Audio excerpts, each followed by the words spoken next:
सदा सर्वदा योग तुझा घडावा, तुझे कारणी देह माझा पडावा. उपेक्षू नको गुणवंता अनंता, रघुनायका मागणे हेची आता. जय जय रघुवीर समर्थ.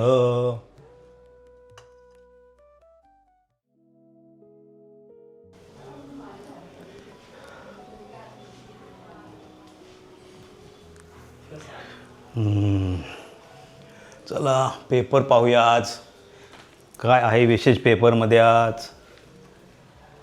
बेसच्या संपाने मुंबईकरांचे हाल. अरे रे रे, अजून संप चालूच आहे.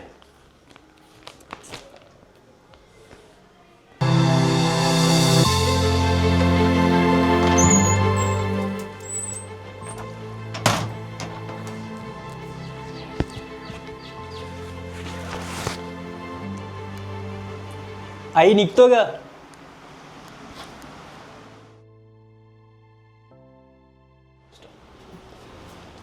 अरे विजय, असा कसा तू नेहमी डबा विसरतोस?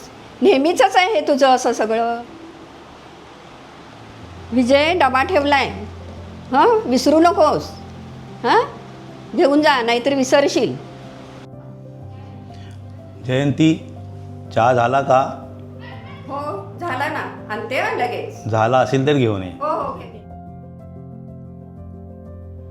विजय, सांभाळून जा, कामावर चाललायस ना?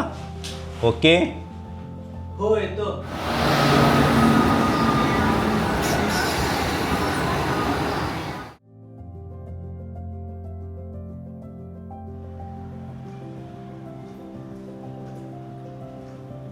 चहा घ्या. चहा झाला का? वा, हो, झाला. चहा घेऊया आता.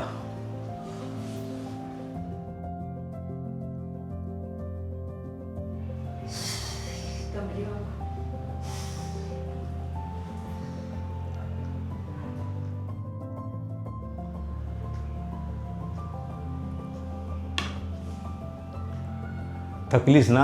हो हो. आपल्या मुलीचं लग्न होऊन 1 वर्ष झालं ना? हो ना, 1 वर्ष झालं. सुखात आहे मुलगी.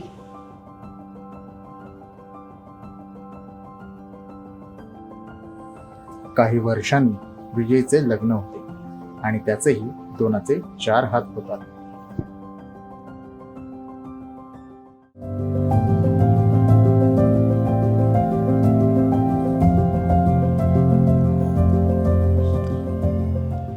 छान दिसतेस.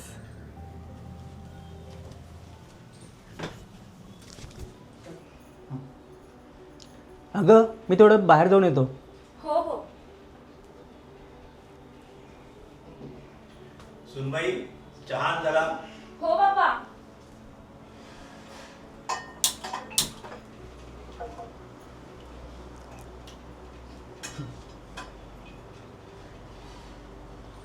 सुनबाई, मला पण 1 कप चहा घेऊन ये ग. नेहमीचीच कटकटे.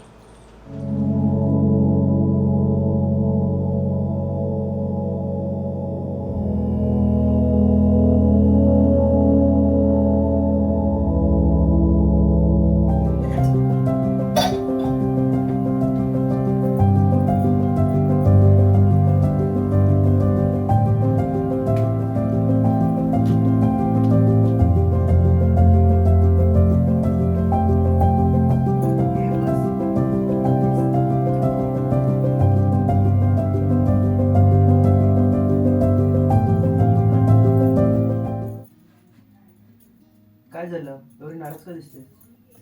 मला बोलायचंय तुमच्यासोबत थोडं. काय बोलायचं? तुमच्या आईंना मी केलेलं काहीच पटत नाही. मी एक केलं की ते दुसरंच बोलतात. का? काय झालं?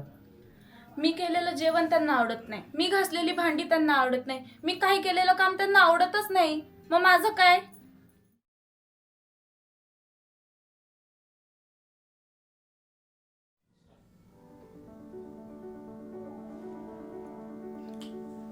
असं नाही ग, तिने खूप कष्ट केले आहेत. आता आनंदाचे दिवस आलेत, थोडे तिला पण उपभोगू देत. थोडं तिच्या मनासारखं वाग. मला माझं स्वतंत्र आयुष्य हवंय. आपण भाड्याच्या घरात वेगळं राहूया. लग्नानंतरची माझी काही स्वप्न पूर्ण होण्यासाठी मला पण थोडी स्पेस पाहिजे. आई वडिलांना सोडून जाणार नाही. माझ्या आईनी वडिलांनी खूप कष्ट केले आहेत. आता सुखाच्या दिवसात त्यांना सोडून मी जाणार नाही. म्हणजे मीच चुकीची वाटते का तुम्हाला?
अगे सगळ्यांना चहा घेऊन ये ग.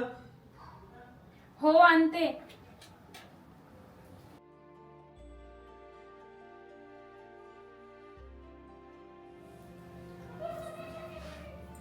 बाबा, आई घ्या चहा.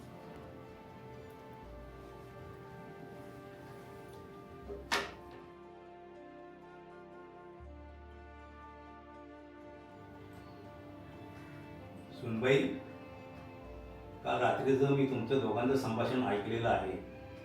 अशामुळे आपल्या कुटुंबामध्ये दरी पडू शकते. विजय, तुम्हा दोघांना जर स्वतंत्र राहायचं असेल तर आमचं काही म्हणणं नाही. खुशाल राहा.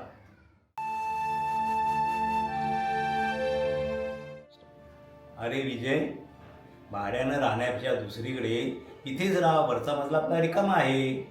काय खर्च असेल तो वाटून वाटून घेऊ आपण.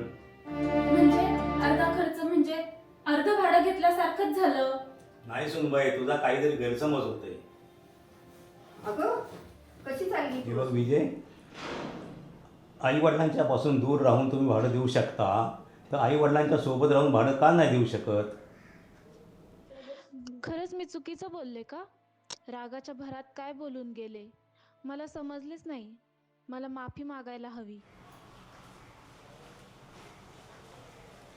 बाबा, मला माफ करा. माझ्याकडून गैरसमज झाला.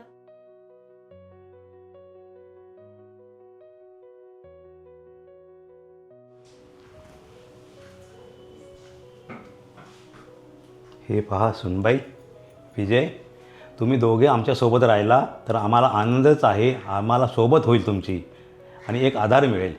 हो, बरोबर आहे तुमचं अगदी.